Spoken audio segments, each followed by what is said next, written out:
Café con Leche, la voz de los latinos en América. Estamos transmitiendo desde Hermosa 1470M, 96.9 FM. Les habla Lilia Galindo. Me acompaña Raquel Derfler. Ella es una activista comunitaria aquí en el Valle del Antelope. Y tenemos a Violeta en los controles. Gracias por estar con nosotros. Estamos discutiendo por qué el presidente Trump was electo como presidente. And do you know, my theory is that after the crisis, economical crisis, the Great Depression, the Great Recession of 2008, everybody that was living the American dream lost everything: houses, pensions, cars, jobs, everything. So, in my opinion, many people want to go back to the past because they were living better. When they voted for President Obama, they thought that everything was going to be okay. He was a very charming person, and many white people voted for him. But then when they lost everything, and then we have the technology too, that came and moved a lot of jobs, good paid jobs. Mm-hmm. So that situation makes these people so anxious because now they don't have anything. They lost the American dream. And then, always the scapegoat is the Hispanic population, the immigrants, mm-hmm. and the African Americans. Mm-hmm. And then they felt, oh, we already even lost the power with President Obama. Then this is why they start to attack the Obamacare and all that kind of things.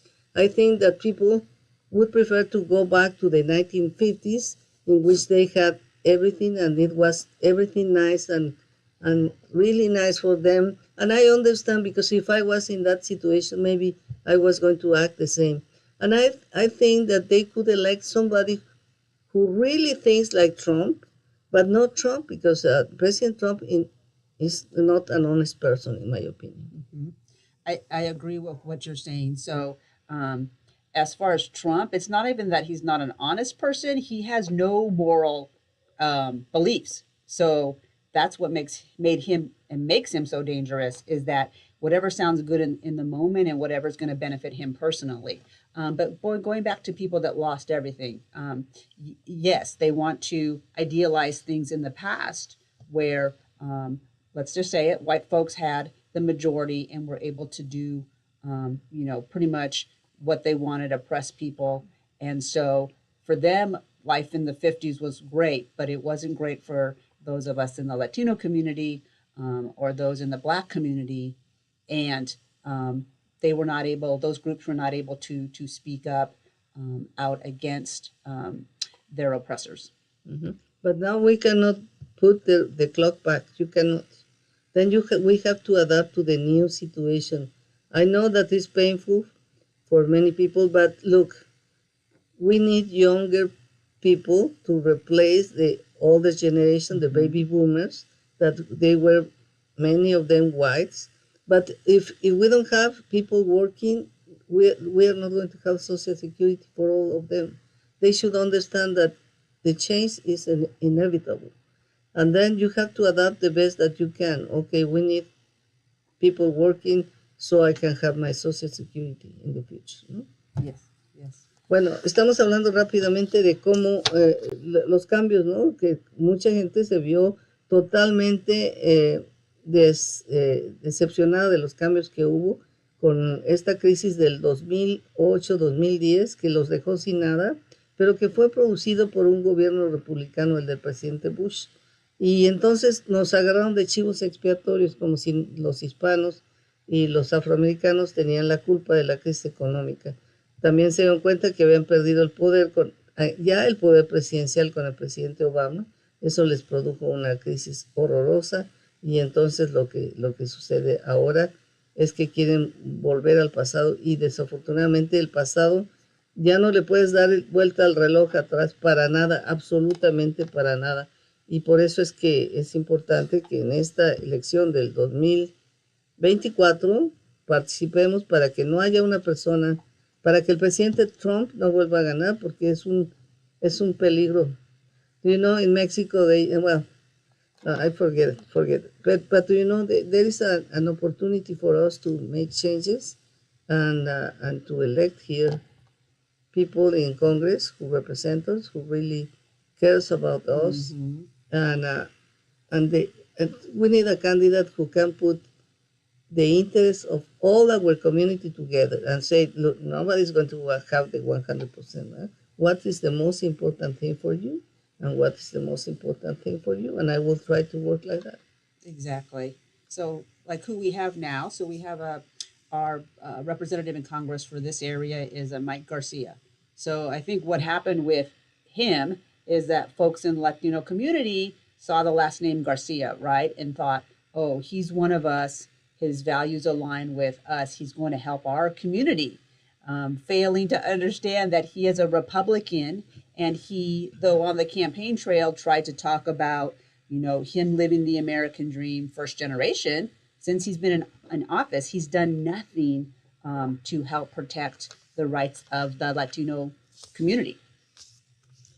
Y bueno, estamos hablando dice ella, nos manifiesta su opinión acerca del congresista Mike García, que se presenta como, bueno, pues su apellido lo hizo creer a la comunidad latina que podría representar los intereses de la comunidad hispana y que podríamos tener resueltos algunos de nuestros problemas, ¿no? Pero dice, incluso él habló de que él era la primera generación aquí en los Estados Unidos y de los triunfos que había tenido, pero dice, en realidad no ha hecho absolutamente nada para defender los derechos de la comunidad hispana. Now we have some people who wants to run, and do you know what is the problem with the Democratic side? That we always have many candidates. We just divide the vote, and then we don't reach anything. And then the other thing also is that when we select, we should have an agreement that not everybody's going to run. And the other issue in the primary, not many people vote. I have find so many that they tell me, no, I only vote in the presidential election, and it's a big mistake. Right. Tell us. They don't understand that you vote on things that do actually affect your life. So I think a lot of times the folks that only vote in the general think like, okay, the president is the most important, right? Not understanding that we have elections every 2 years, and you vote on things like your local water board, your city council, who makes decisions that affect you every day, your school board. So that's people that make decisions that affect your child's education. So it's teaching people that, like the local elections, they come every 2 years and they affect you on a daily basis. Las elecciones, estábamos hablando de cómo algunas personas deciden no votar más que en las elecciones presidenciales, que son muy importantes, pero hay que votar por toda la planilla, no solamente por el presidente. Hay que elegir gobernadores, congresistas, etc. Y cuando llegan las elecciones primarias es importantísimo que participen porque van a elegir al candidato que pueda ganar la elección en noviembre.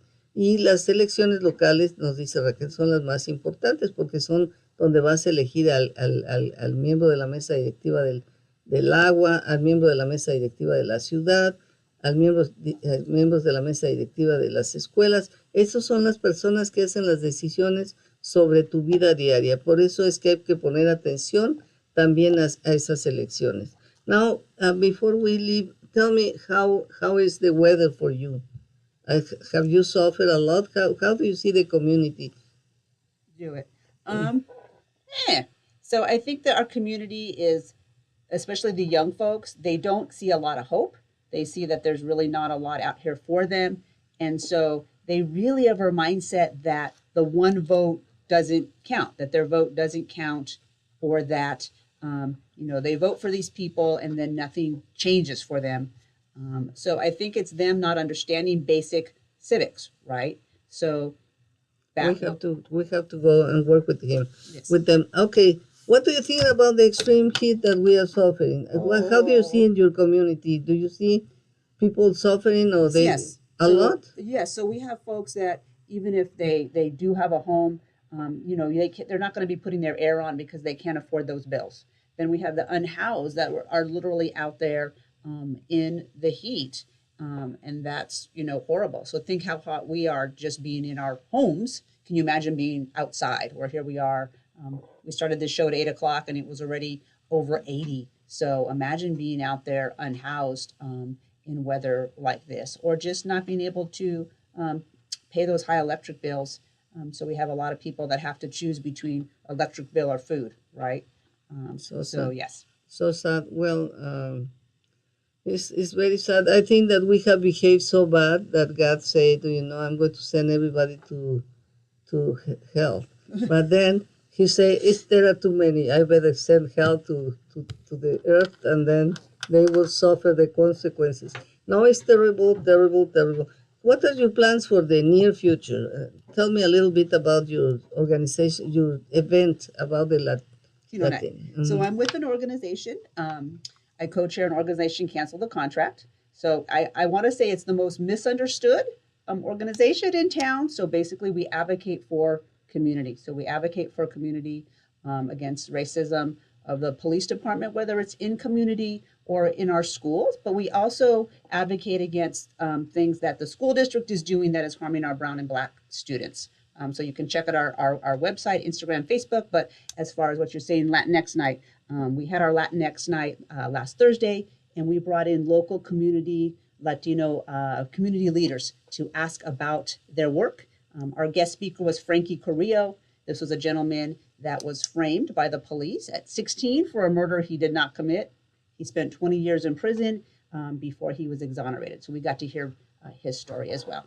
Is that true that he's planning to run for Congress? He is planning to run for Congress. Here is one of our choices. He's just really hoping that he has a shared live experience with folks in the community, so kind of knows like what do those people need, as opposed to someone that maybe came from a little better off background that may not understand what people here need. It's so important that we elect people that understand not only our language, but also our culture. Otherwise, we are navigating in two different levels and we are not going to match, never ever.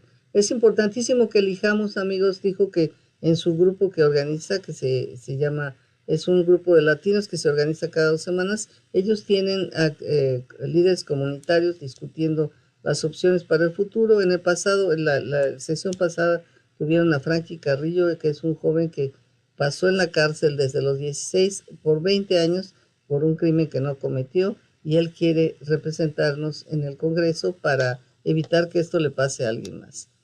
Thank you so much for coming, Raquel. It was a